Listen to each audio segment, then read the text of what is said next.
Halo Sobat Ugris, Universitas PGRI Semarang adalah salah satu universitas unggulan yang ada di kota Semarang.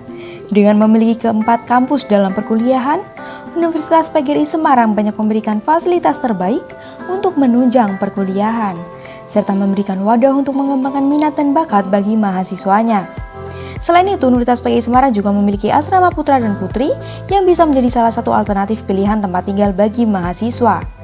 Di kampus pusat atau biasa dikenal dengan kampus 1, memiliki beberapa bangunan fungsional yang digunakan mulai dari perkuliahan, baik S1 hingga pasca sarjana, serta sebagai pusat administrasi Universitas PGRI Semarang. Universitas PGRI Semarang juga memiliki gedung balairung yang bisa digunakan sebagai tempat untuk acara besar seperti wisuda, serta lain sebagainya. Terdapat pula masjid sebagai salah satu fasilitas ibadah yang terletak di depan balairung. Selain itu, Ugris juga memiliki kampus 3 yang berada di daerah Gajah Mungkur, Kota Semarang, sebagai pusat praktikum bagi mahasiswa.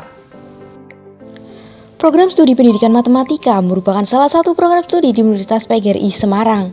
Berbagai keunggulan ditawarkan di Prodi Pendidikan Matematika, mulai dari fasilitas ruang kelas yang nyaman, laboratorium komputer, laboratorium augmented reality, hingga prestasi-prestasi yang telah diraih oleh mahasiswa pendidikan matematika Universitas PGRI Semarang. Tunggu apa lagi? Ayo bergabung menjadi mahasiswa Prodi Pendidikan Matematika Universitas PGRI Semarang.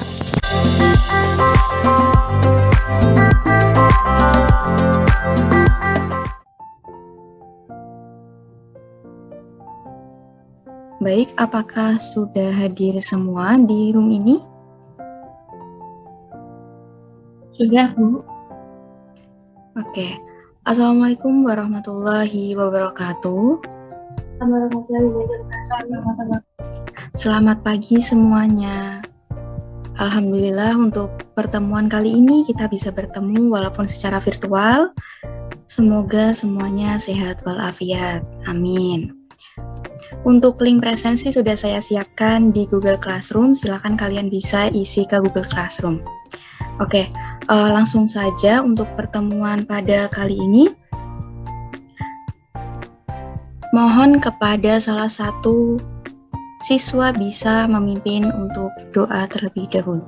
Untuk memulai pada yang langkah baik kita berdoa terlebih dahulu dengan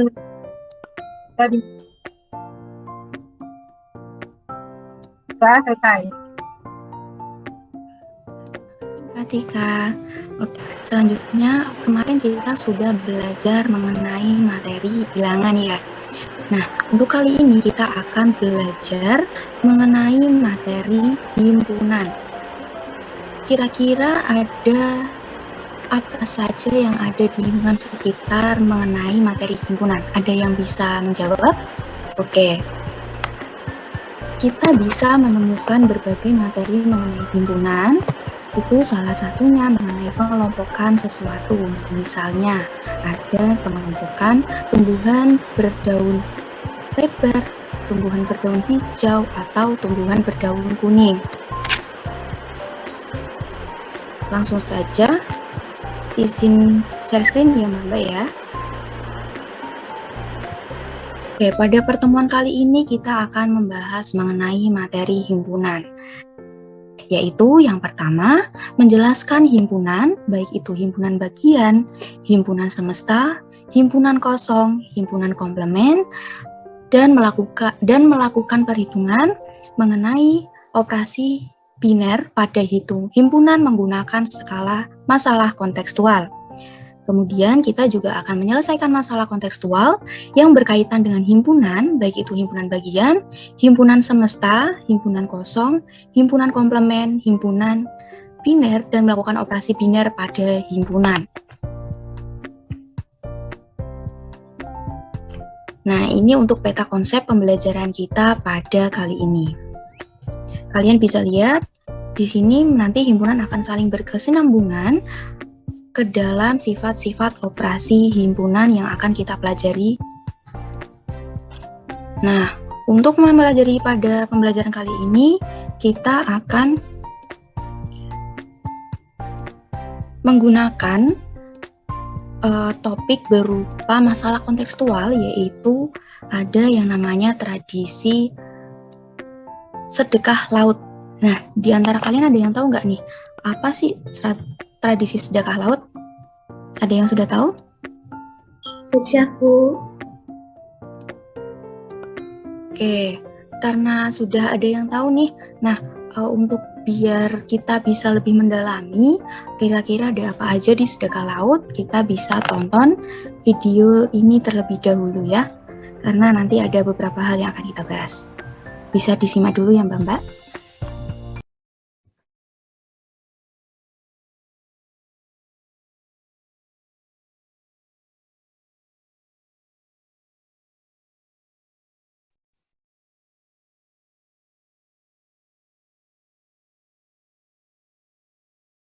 Oke, baik. Itulah tadi video mengenai tradisi sedekah laut. Nah, kira-kira dari video tersebut ada masalah-masalah yang bisa kalian temukan nggak? Seperti misalnya bentuk-bentuk himpunan yang bisa kalian temukan dari cerita itu, atau golongan-golongan benda seperti apa yang bisa kita katakan sebagai himpunan? Apakah ada yang bisa menyebutkan? Enggak ada, Bu. Oke, baik. Sepertinya masih masih butuh belajar ya.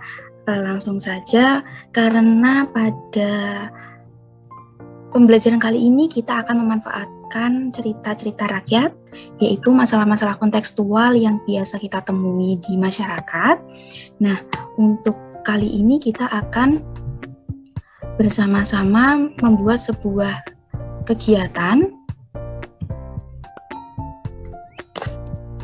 Saya ingin mengajak Mbak-Mbak untuk berdiskusi mengenai beberapa tugas proyek. Jadi di sini saya ingin memberikan tugas proyek. Yang pertama mengenai masalah himpunan pada cerita tradisi masyarakat sedekah laut. Untuk selanjutnya saya akan perlihatkan terlebih dahulu LKPD-nya. Kalian juga bisa akses melalui Google Classroom karena sudah saya letakkan di sana. Untuk kegiatannya, nanti kalian bisa mengamati video yang telah kalian lihat tadi, yang telah kita lihat bersama-sama. Kemudian di sini ada beberapa pertanyaan yang bisa kalian jawab. Nah, pertanyaan-pertanyaan ini bisa kalian jawab ketika kalian telah melakukan beberapa kegiatan. Nah, setelah melihat video, kalian bisa menjawab untuk pertanyaan nomor 1 hingga nomor 3.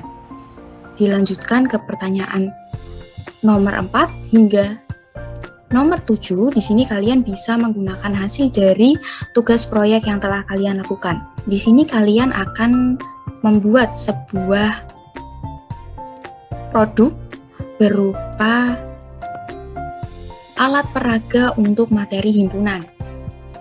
Untuk langkah-langkahnya bisa kalian baca di LKPD-nya.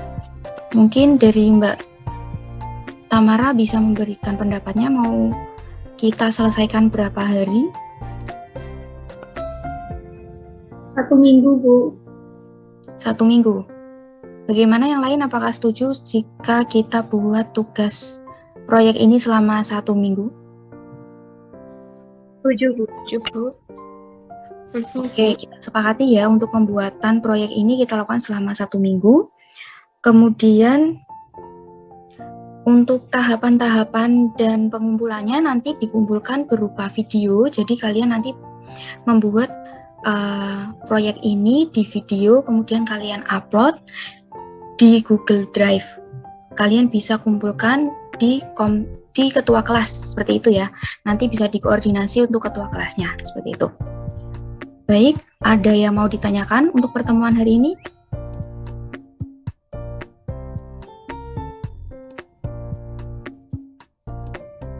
Jika tidak ada, kalian bisa akses LKPD dan juga presensi terlebih dahulu di Google Classroom ya. Untuk pertemuan kali ini mungkin belum ada pertanyaan. Ibu cukupkan terlebih dahulu. Wassalamualaikum warahmatullahi wabarakatuh. Terima kasih. Baik, apakah sudah hadir semua di room ini?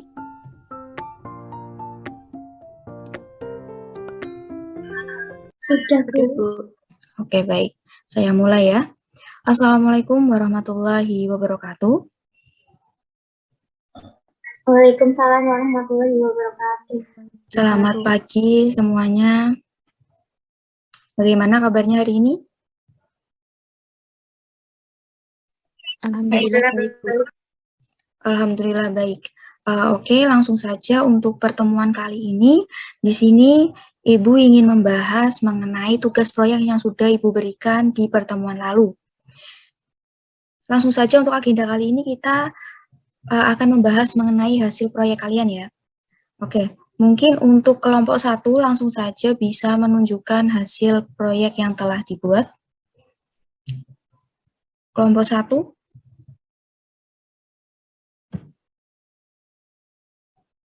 Oke, baik. Untuk Mbak Atika bisa dijelaskan mengenai hasil dari pengerjaan kelompok 1. Untuk nomor 1, itu jawabannya itu ada terong, ada bawang, timun, wortel, sawi, reok, tari-tarian, gamelan, wayang, kepala kambing, kepala sapi, baju adat, perhiasan wanita, buah-buahan, sayur-sayuran, dan selanjutnya untuk soal nomor 3, jawabannya itu sudah. Karena anggota dari kumpulan ini dapat terlihat dengan pasti di mana dia berada karena tradisi sedekah laut memiliki rangkaian acara yang berbeda-beda. Jadi, kesimpulan dari kami adalah kumpulan benda berbeda yang memiliki ciri-ciri jelas dan dipandang sebagai satu kesatuan yang utuh. Untuk soal nomor 4, itu hasilnya dalam bentuk video dan nanti akan dikirim kepada ketua kelas. Jadi, definisi himpunan kosong menurut kelompok kami adalah himpunan yang tidak memiliki anggota. Untuk soal nomor 6, itu jawabannya himpunan pembentuk gunung, himpunan benda larung saji, himpunan pertunjukan kesenian tradisional. Itu yang kami dapatkan. Ya, baik. Terima kasih Mbak Atika. Terima kasih Mbak Atika atas jawabannya, sangat menarik ya. Jadi di sini kita bisa belajar banyak dari cerita kontekstual sedekah laut ya Mbak ya. Nah, di jawaban nomor 4, masih ada tugas ya, kemarin ada tugas proyek ya Mbak ya. Oke, bisa stop share dulu Mbak Atika.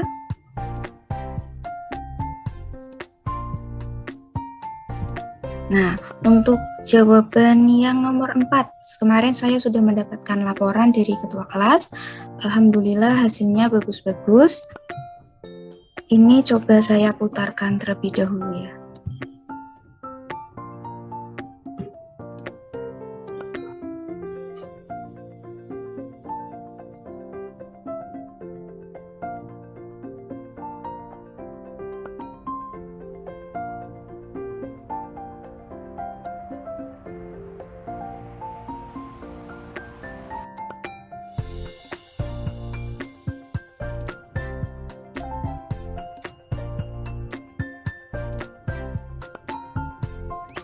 Itulah hasil dari pekerjaan teman kalian. Beri aplaus dulu dong untuk teman-teman kalian yang sudah mengerjakan dengan semaksimal mungkin tugas proyek ini.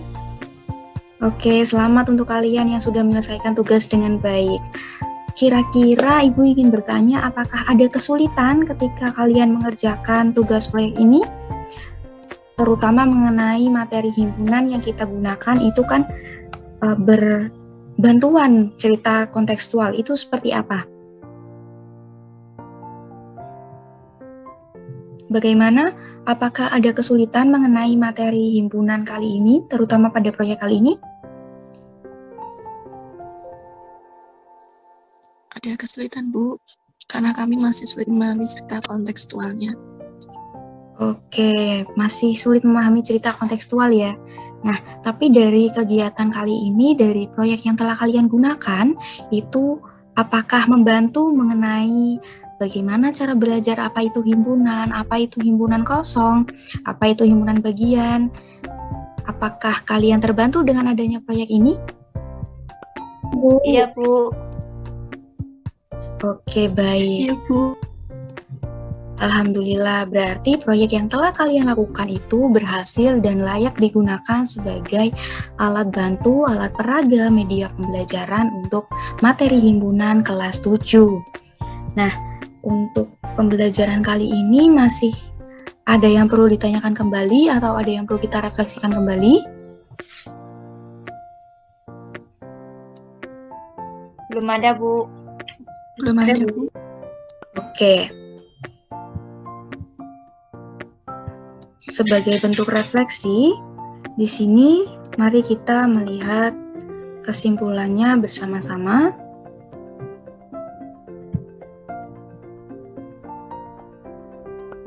Jadi, di sini terdapat 3 cara dalam penyajian himpunan.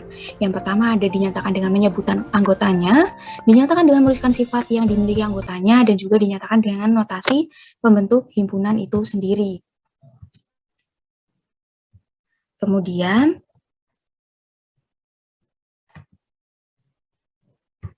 kita juga belajar mengenai himpunan bagian, himpunan kosong, dan himpunan semesta. Himpunan bagian adalah himpunan yang seluruh anggotanya berada di himpunan lain, himpunan kosong adalah himpunan yang tidak memiliki anggota, dan juga himpunan semesta adalah himpunan yang seluruhnya menjadi objek pembicaraan dan dilambangkan dengan S. Di mana komplement himpunan dapat dikatakan sebagai semua anggota himpunan semesta yang tidak termasuk anggota himpunan lain. Operasi biner, yaitu di mana operasi biner ini adalah suatu operasi yang memerlukan 2 unsur untuk dioperasikan. Nah, contoh dari operasi biner sendiri antara lain ada operasi gabungan, operasi irisan, dan juga selisih. Nah, untuk contoh-contoh dari operasi biner gabungan, irisan, dan juga selisih bisa kalian lihat di PPT. Nanti PPT-nya Ibu share di Google Classroom, bisa kalian cek sendiri masing-masing. Kalau ada yang ditanyakan bisa ditanyakan di kolom komentar di Google Classroom yang sudah Ibu sediakan, seperti itu ya. Kemudian untuk selanjutnya masih ada yang mau ditanyakan lagi? Tidak ada. Oke. Karena belum ada, mungkin untuk kegiatan kali ini kita bisa mengambil kesimpulan bahwa himpunan adalah suatu kelompok dari benda-benda sejenis yang dapat dijelaskan dengan pasti. Ada juga salah satu contoh himpunan yaitu himpunan kosong, yaitu himpunan yang tidak memiliki anggota.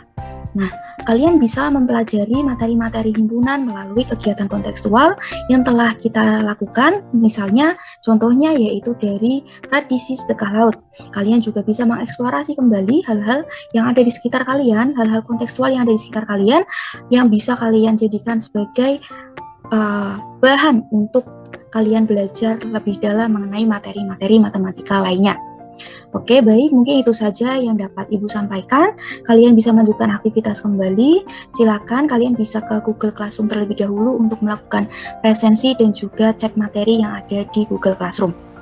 Sekian, Ibu tutup pembelajaran pada kali ini. Wassalamualaikum warahmatullahi wabarakatuh.